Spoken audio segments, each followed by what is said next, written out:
warahmatullahi wabarakatuh. Perkenalkan, nama saya Amnan Ahmad.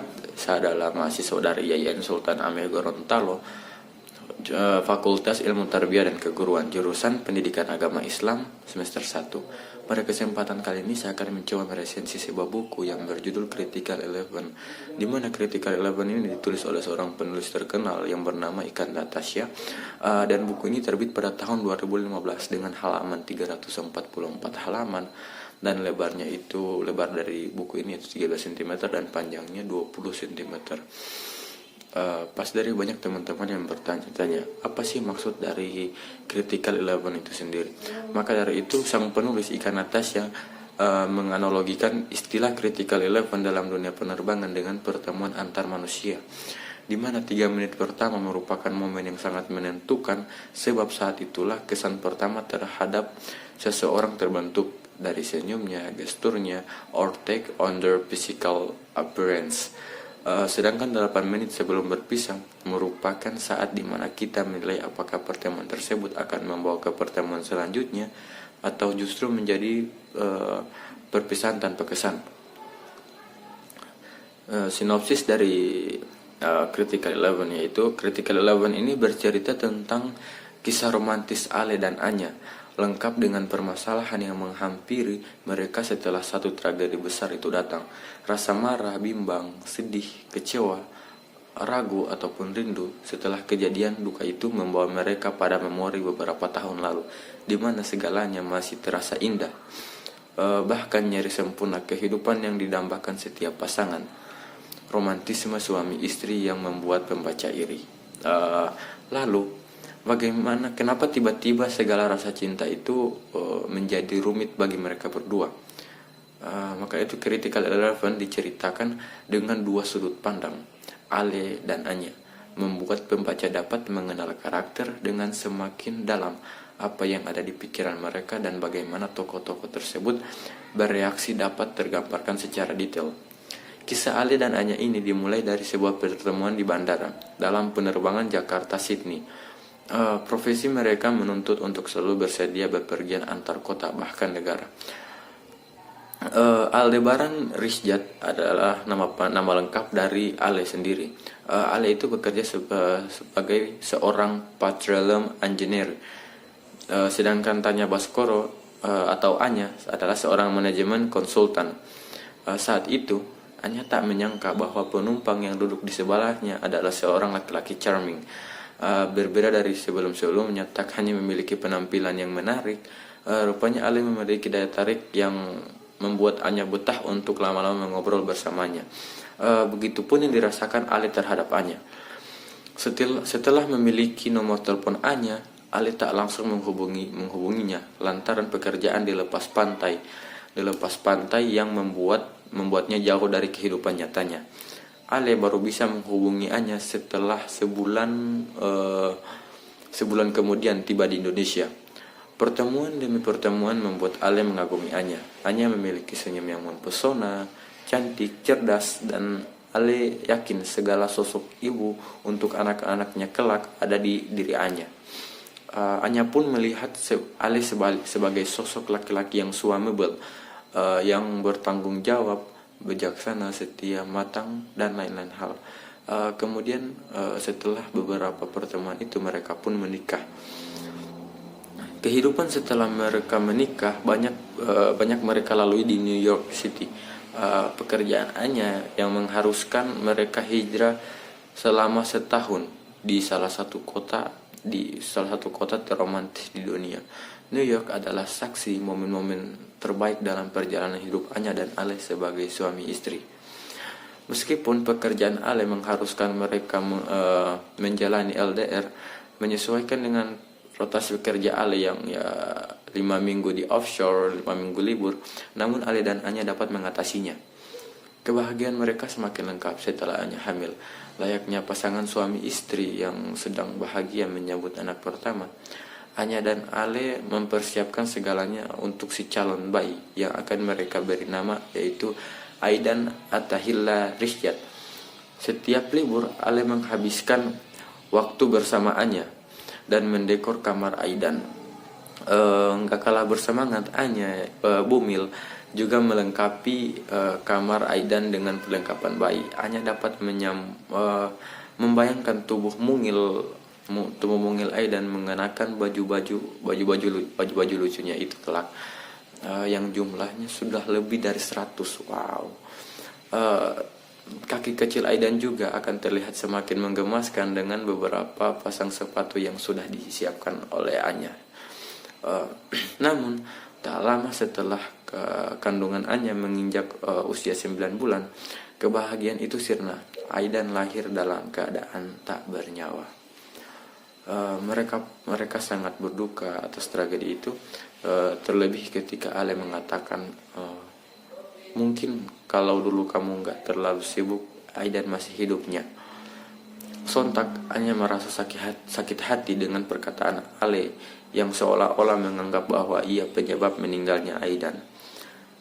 Tragedi meninggalnya Aidan dan perkataan Ale yang membuat mereka semakin berjarak, terlebih setelah Anya memutuskan untuk tidur di kamar terpisah.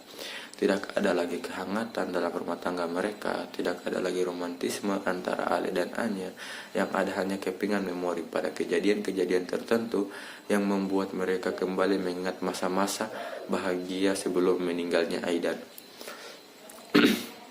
Sementara Ale sangat menyesal karena telah melontarkan kalimat itu. Waktu tak dapat diputar kembali, begitupun kata-kata yang sudah terucap tak dapat ditarik kembali. Setiap kembali ke Jakarta setelah pulang dinas, tak ada lagi Anya yang ceria menyambutnya. Segala percikan-percikan itu redup, namun Ale tak kenal lelah berusaha meraih hati istrinya kembali. Sampai pada suatu malam setelah surprise ulang tahun Ale yang direncanakan oleh Haris membawa mereka pada kerinduan satu sama lain. Kerinduan akan hubungan suami istri yang sudah lama hilang. Jika Ale menganggap itu pertanda baik untuk rujuk kembali dengan Anya, sebaliknya Anya malah takut menerima kenyataan bahwa sebenarnya ia pun masih menginginkan Ale. Anya merasa bahwa hatinya telah berkhianat.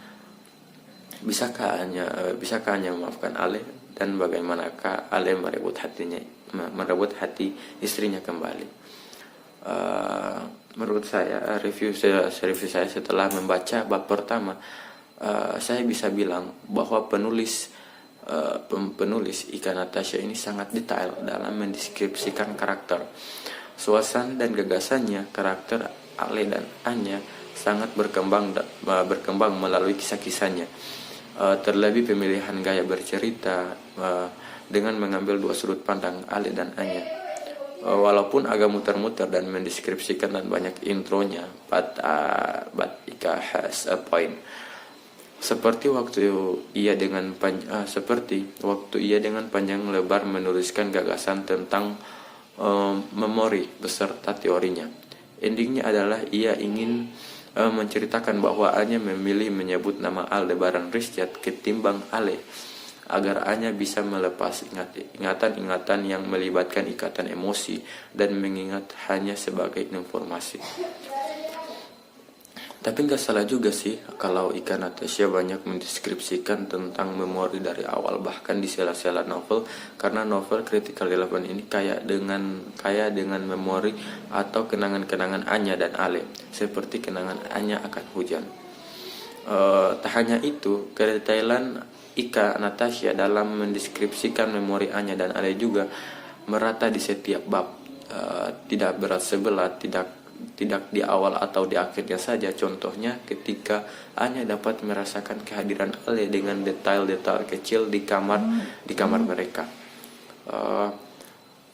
Alur cerita Critical Eleven menurut saya agak kompleks. Secara keseluruhan adalah alur maju karena menceritakan kisah hubungan Anya dan Ale setelah tragedi itu dengan meninggalkan rasa penasaran bagaimana akhir dari kisah mereka. Namun pembaca juga sering ditarik melihat kenangan-kenangan Anya dan Ale, yang mana banyak alur mundurnya juga.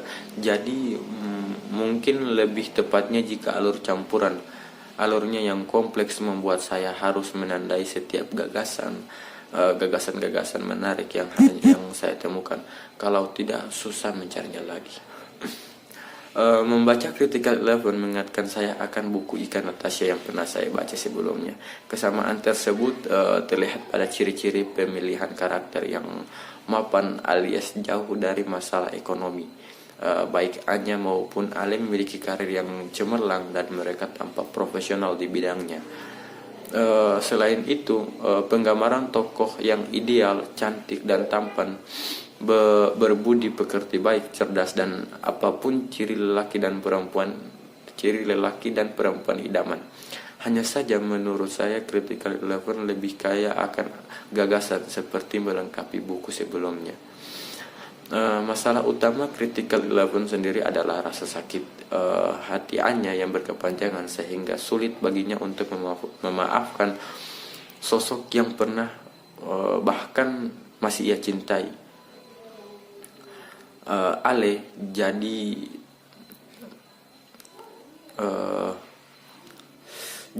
Anya terus-menerus bergumul dengan hati yang kenang-kenangannya. Anya juga bisa menerima kepergian Aidan, membayangkannya membuat ia sedih. Sedangkan Ale merasa sangat menyesal karena perkataan yang telah menyakiti Anya. Dan ia pun berusaha dengan segala cara untuk berdamai dengan Anya. Kenapa saya berkesimpulan masalah utama dalam Critical Eleven adalah rasa sakit Anya yang berkepanjangan, karena berulang-ulang ditekankan oleh penulis berikut dan inilah beberapa kutipannya. Sekarang aku sadar ada satu hal yang lupa aku sebutkan di doa itu. Aku lupa meminta berjodoh dengan laki-laki yang tidak menyalahkan istrinya sendiri saat anaknya meninggal dunia. Itu tercantum pada halaman 74. Dan juga, aku juga ingin bahagia. Aku ingin kita langgeng, aku ingin kita punya anak lagi, tapi aku tidak mengerti gimana semua bisa terwujud kalau aku belum tahu gimana caranya bisa percaya lagi sama kamu.